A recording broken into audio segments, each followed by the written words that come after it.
Hello, spicy reefers. Now it's time to get some shelves on. Let's see if we can nail it or if we're going to get screwed. Let's measure.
So sometimes we make mistakes and they work out. Sometimes we make mistakes and we pay for the mistakes. All right, so here I measured on the inside, from the inside of that wall to the inside of this wall, and I measured, 72 3/4. And so I cut this piece to 72 3/4 thinking, oh, I'll just turn it sideways, diagonal, and drop it in. Or I can squeeze it in through the door. Obviously, it doesn't fit because it's still too long. So, there's a couple things I could do. First thing that I could have done is to drop that piece in before I put the walls on both sides. Then it could have just snuck it in and folded it flat, right? So, I didn't do that. Something that I can do is cut a hole in this wall back in this corner. Here, let's get the camera back there so you can see what I'm talking about. So what I could do is cut a slot right in here. Woo, right in here. So that way I can slide the board in there and then fold it and drop it down. And that would work because that side panel isn't doing too much. It would still be, and that would work because that side panel isn't doing too much and it would still be strong.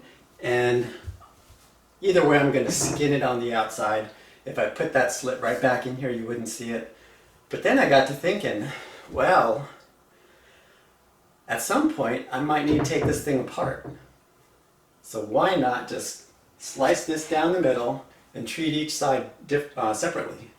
Then in the middle, I can lay a little piece on side, or a little organizer that was planned all along, right in the middle.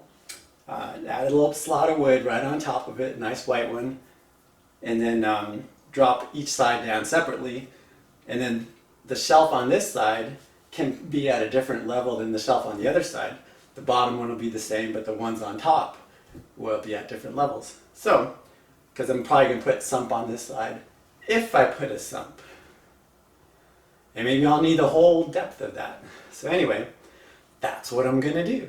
I'm going to go ahead and cut this puppy in half, and then we'll retake some measurements, and I'll see you right back here. Well, that was fun.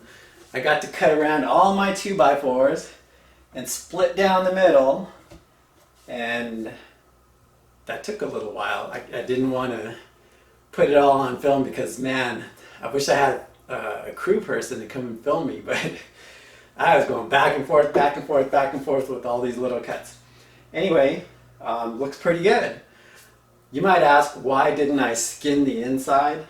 I could have skinned the inside and then just cut one nice rectangular piece of plywood and slap it down for the surface. But I didn't do that because we wanted the extra space that this is going to provide. So it's not much extra space. It took a little effort. I think it's worth it. I'm going to do one more shelf on this side, and then we'll cut our ply on top, or maybe I'll cut the ply on top, and we'll think about that other one later. Yeah, this project is turning out to be loads of fun and turned out pretty nice. Here's what it looks like with the top on. Not bad. I might get some lights in there just to spice it up because Patrick likes his reef spicy. Spicy Reef here, signing off. That's what they do, right?